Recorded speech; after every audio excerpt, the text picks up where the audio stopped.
کے پیچھے مولا علی نماز پڑھتے ہیں وہ بندہ تجھے قبول کیوں نہیں؟ جس ابو بکر صدیق کے پیچھے وہ نمازیں پڑھتے ہیں تجھے کیوں نہیں قبول؟ جس عمر کے وہ مشیر بنتے ہیں تجھے کیوں نہیں حضرت عمر قبول؟ اور جس عثمان غنی کے بارے میں مولا علی کی یہ رائے ہے کہ امام حسن اور حسین کو تلواریں دے کے حضرت عثمان کے دروازے پر کھڑا کر کے کہا بیٹا یہاں کھڑے رہنا، کوئی دشمن عثمان کے قریب نہ آنے پائے، تو جس عثمان کے حضرت علی محافظ ہیں تجھے وہ عثمان کیوں قبول نہیں؟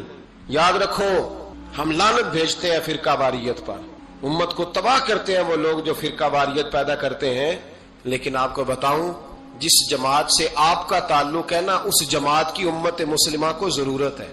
قیامت بھی 10 محرم کو ہی آئے گی، جمعے کا دن ہوگا، تو میں آج دل کو حاضر ناظر رکھ کے اپنی طبیعت کو حاضر پا کے باشعور آپ کو کہہ رہا ہوں جاگ کے سننا خدا کا واسطہ۔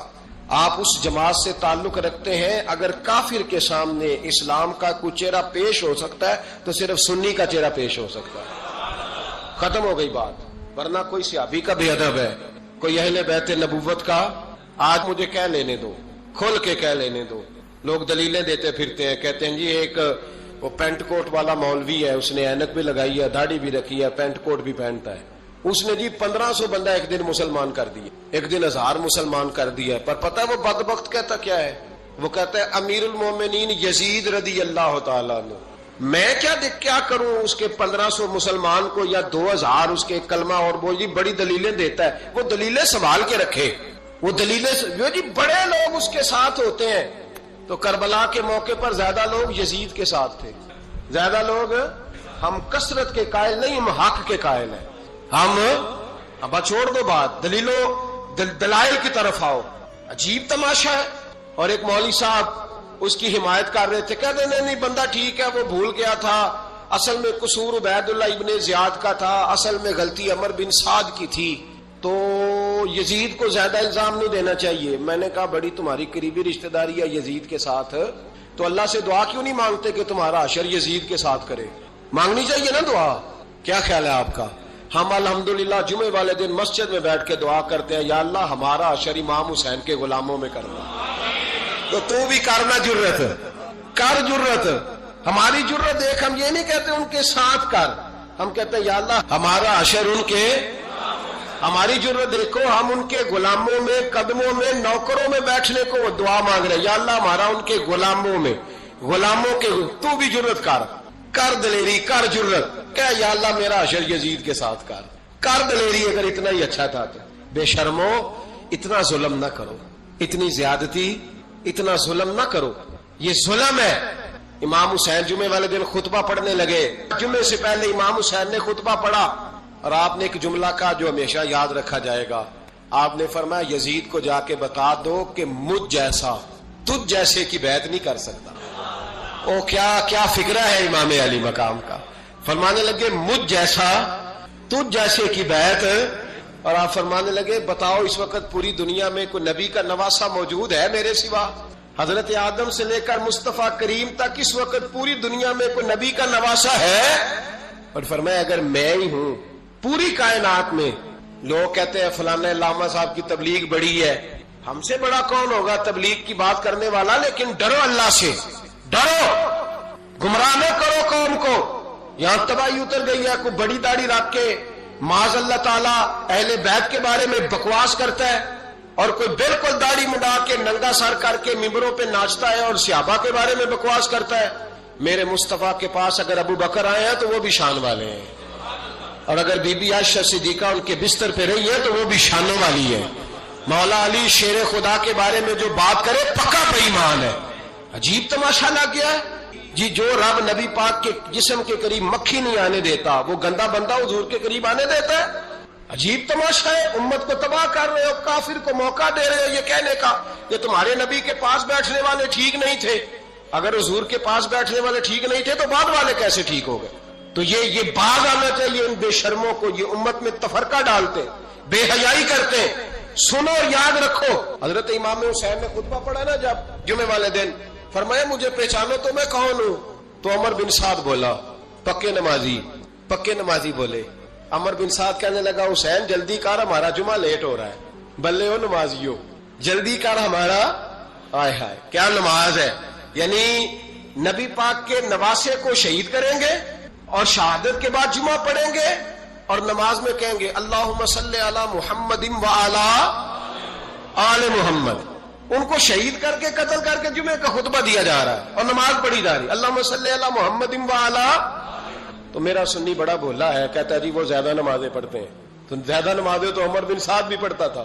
تو بھولا او خدا کے دیکھے نا، جتنی نماز کی اخلاق کی بات شاید میں کرتا ہوں، آپ کو جماعت میں کم لوگ ملیں گے، لیکن یاد رکھنا نماز عقیدہ نہیں، روزہ عقیدہ نہیں. عقیدہ حسین ہے، عقیدہ حسن ہے، عقیدہ علی ہے، عقیدہ عثمان غنی ہے، عقیدہ عمر فاروق ہے. میں اس شخص کو کیا کروں؟ مجھے اس شخص کی کیا ضرورت ہے جو ممبر پہ بیٹھ کے کہتا ہے حسین ابن علی باغی تھے؟ وہ شخص، اس کی نماز روزہ حج زکات دیکھا جائے گا. آؤ قرآن مجید سورہ شورا آیت نمبر 23، گھر جا کے قرآن مجید کھولو، یہ والی آیتیں بھی پڑھا کرو، یہ والی بھی کھولا کرو. صحابہ جمع ہو کے نبی پاک کے پاس آئے، عرض کی یا رسول اللہ صلی اللہ علیہ وسلم آپ کے خرچے زیادہ ہیں، آمدن کا ذریعہ کوئی نہیں. جس طرح آج لوگ ہر پیر صاحب سے نہیں پوچھ رہے، علامہ صاحب سے، کہ آپ کام کوئی نہیں کرتے، کپڑے پھر بھی سفید پہنتے ہیں، کیا ذرائع آمدن ہے، پھر بھی آپ گاڑی میں گھومتے ہیں. ہمارا تو پروگرام تھا مولوی بھوکا مر جائے، پر اس کے پاس آتے ہیں تو یہ تازی چائے پلاتا ہے. کیا مطلب، کس طرح کا رویہ ہے؟ صحابہ کے بار وہ یہ نہیں سوچتے تھے آتے کام، وہ کہتے تھے آگے بڑھ کے حصہ ڈالیں. وہ سارے آگے بڑھے، کہا یا رسول اللہ صلی اللہ علیہ وسلم اخراجات زیادہ ہیں، ذرائع آمدن بظاہر کوئی نہیں. نذرانوں پہ اعتراض نہ کیا کرو، نذرانہ دینا نبی پاک کی سنت ہے، نذرانہ قبول کر لینا نبی پاک کی، بولو حضور کی سنت ہے. تو صحابہ جمع ہو کے آئے، ایک جگہ پہ میٹنگ کی، کہا تھوڑے سے پیسے ہر مہینے پیش کریں گے. تو حضور سے بات کون کرے گا پیسوں کی؟ کہا ہم نے نہیں کرنی، نبی پاک کے چچا جناب عباس کریں گے. حضرت عباس رضی اللہ تعالیٰ عنہ کے ذمے لگایا گیا. جناب عباس آئے، حضرت عباس رضی اللہ تعالیٰ عنہ پیسے لے کے آئے، اور سیانے بندے تھے، انہوں نے بڑی سمجھداری والی، عقل مندی والی بات چھیڑی. یہ نہیں کہا کہ حضور ہم یہ نذرانہ دیں گے، کہنے لگے یا رسول اللہ ہمیں پتہ ہے آپ کی مذہبی مصروفیت اتنی ہے کہ آپ کو ٹائم نہیں ملتا کاروبار کرنے کا، اگر آپ کام کریں گے تو پھر آپ کس طرح کر کے دین کا کام ہو سکے گا. یا رسول اللہ آپ نے جو ہمارے لیے کیا ہے اس کا ہم بدلہ نہیں دے سکتے، ایک حرف کا بدلہ نہیں دے سکتے. حضور یہ تھوڑا سا نذرانہ ہر مہینے لایا کریں گے، قبول کر لیں. نبی پاک کے سامنے رکھا ہی تھا کہ اللہ کا قرآن بول پڑا، کا کل لا اسألکم علیہ اجرا، محبوب ان سے فرما دو کہ میں نے تمہارے لیے بڑی تکلیف سہی ہے، پر میں تم سے کوئی اجر نہیں مانگتا، تم سے کوئی اجر نہیں مانگتا. ہاں اگر تم نے کچھ کرنا ہے الا المودۃ فی القربى، تو میرے قریبیوں سے پیار کرتے رہنا، میری ختیجہ سے پیار کرنا، میری عائشہ کا ادب کرنا، میرے قریبیوں کا احترام کرنا. یا رسول اللہ ازواج تو گھر میں ہے ہی، قریبی کوئی اور بھی خاص ہے جس کا ادب کرنا ہے؟ تو نبی پاک نے فرمایا ہاں علی، فاطمہ، علی اور فاطمہ کی اولاد. فرمایا ان کا ادب کرتے رہنا، اس کا مطلب یہ ہوگا کہ تم نے میرے ساتھ بڑا ہی اچھا سلوک کیا ہے. کہا ان کا ادب کرنا، جناب علی، سیدہ فاطمہ، اور دونوں کی ان کا ادب کرنا فرائض دین، اہل بیت کا ادب کرنا فرائض. کچھ لوگ کہتے ہیں کچھ لوگ جی سید بن گئے ہے نہیں، پر تو میں کہ جڑے بن گئے نا انہوں نے اللہ آپ ہی پوچھ لے گا، تو ادب کر. جڑے بن گئے نے اللہ، شیخ الاسلام والمسلمین حضرت خواجہ قمر الدین سیالوی رحمت اللہ تعالی علیہ، دو بندے خواجہ صاحب سے ملنے آئے تو ان کو پتا تھا کہ خواجہ صاحب سیدوں کا بڑا احترام کرتے ہیں. تو دو بندے آ گئے کچھ لینے کچھ مانگنے، تھے فرار دونوں. ٹانگے سے اترے تو سیال شریف کے رستے میں درمیان میں پروگرام بنایا کہ سنا ہے خواجہ صاحب سیدوں کا بڑا ادب کرتے ہیں، سید نہ بن جائیں. بن بھی جاتے ہیں نا لوگ، سید نہ بن جائیں. ٹھیک ہے جی بن جاؤ، بن گئے سید. خواجہ صاحب کو کسی نے اندر جا کے بتایا دو سید آئے ہیں، تو خواجہ صاحب اس طرح دوڑے کہ نہ جوتا نہ سر پہ ٹوپی، دوڑ کے آئے. شیخ الاسلام خواجہ صاحب نے ہاتھ چومے، نذرانہ دیا، 2-3 تھیلے بھر کے دیے لنگر کے. جب وہ جانے لگے نا تو خواجہ صاحب ان کے ساتھ باہر تک آئے، جہاں انہوں نے سید ہونے کا پروگرام بنایا تھا وہاں تک ساتھ آئے، ان کو روانہ کیا. ان میں سے ایک بندہ خود ہی بول پڑا، کہنے لگا حضور یہاں لوگ دروازے تک چھوڑنے آتے ہیں یا گاڑی تک؟ نہ دروازہ نہ گاڑی، آپ درمیان میں رخصت کرنے آئے، سمجھ نہیں آئی. تو خواجہ صاحب فرمانے لگے تم یہیں سید بنے تھے، یہاں تک ادب کرنا ضروری تھا، یہاں تم سید بنے تھے، یہاں تک ادب کرنا، پیچھے تم سید نہیں ہو تو میں کیسے ادب کروں؟ جہاں تک تم سید ہو وہاں تک ادب کرنا۔ اور میرے اعلیٰ حضرت نے عقیدہ دیا، کہنے لگے تیری نسل پاک میں ہے بچہ بچہ نور، تیری نسل پاک میں ہے بچہ بچہ نور کا، تو ہے عین نور تیرا سب گھرانہ نور کا۔ تو میاں صاحب نے اس کی وضاحت بھی کی، میاں صاحب سے کہا حضور ادب کرتا کون ہے؟ سارے تو ادب کرتے نہیں۔ تو میں دور نہیں جاتا، پرانے محدثین نہیں پوچھتا، یہ کشمیر میں میاں محمد بخش صاحب سے پوچھ لیتے حضور ادب کرتا کون ہے؟ تو میاں صاحب فرمانے لگے اصلا نال جے نیکی کریے، کنہ نال؟ اصلا نال جے نیکی کریے تے وہ نسلہ تاک نہیں پھول دے، ہاں بے اصلا نال نیکی کریے تے پھول کنڈیاں نال تول دے۔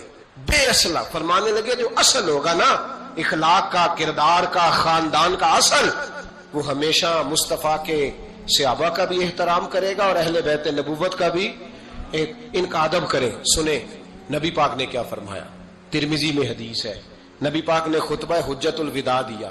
لوگ ہمیں کہتے ہیں نماز روزہ حج زکوٰۃ اس سے آگے نہ جاؤ، حضور نے خطبہ دیا، فرمایا میں تمہیں دو چیزیں دے کے جا رہا ہوں، اگر تھام کے رکھو گے تو گمراہی تمہارے پاس نہیں آئے گی۔ یا رسول اللہ کون کون سی؟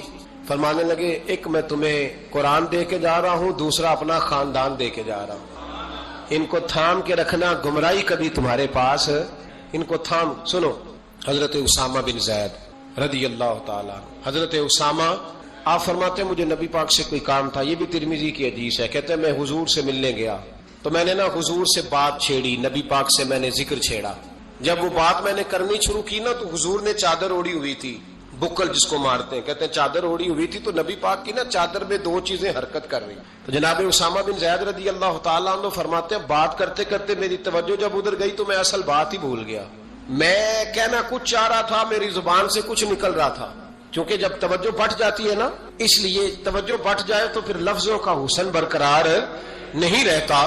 تو جناب اسامہ بن زید کہتے ہیں میں کہنا کچھ چاہ رہا تھا، میرے منہ سے نکلتا کچھ اور تھا، تو سرکار سمجھ گئے، تو حضور صلی اللہ علیہ وسلم مسکرا کے کہنے لگے بھول گئے ہو نا بات؟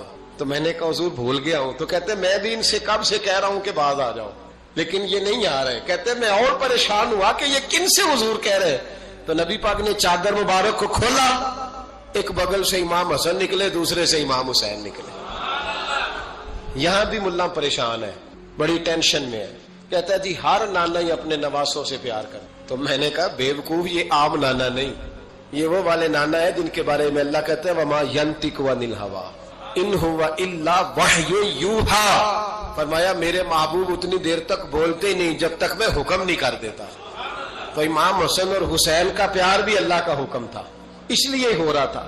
فرماتے جب نبی پاک کی بغلوں سے وہ دونوں نکلے نا تو میں نے حضور کی آنکھوں میں چمک دیکھی، نور دیکھا، اور جیسے بندہ کسی سے پیار کرتا ہے تو چہرہ بھی بتا نہیں رہا ہوتا، آج کل کی زبان میں کہتے ہیں باڈی لینگویج، اس کی باڈی لینگویج بھی بتاتی ہے کہ یہ جو بات کر رہا ہے نا یہ طاری ہے۔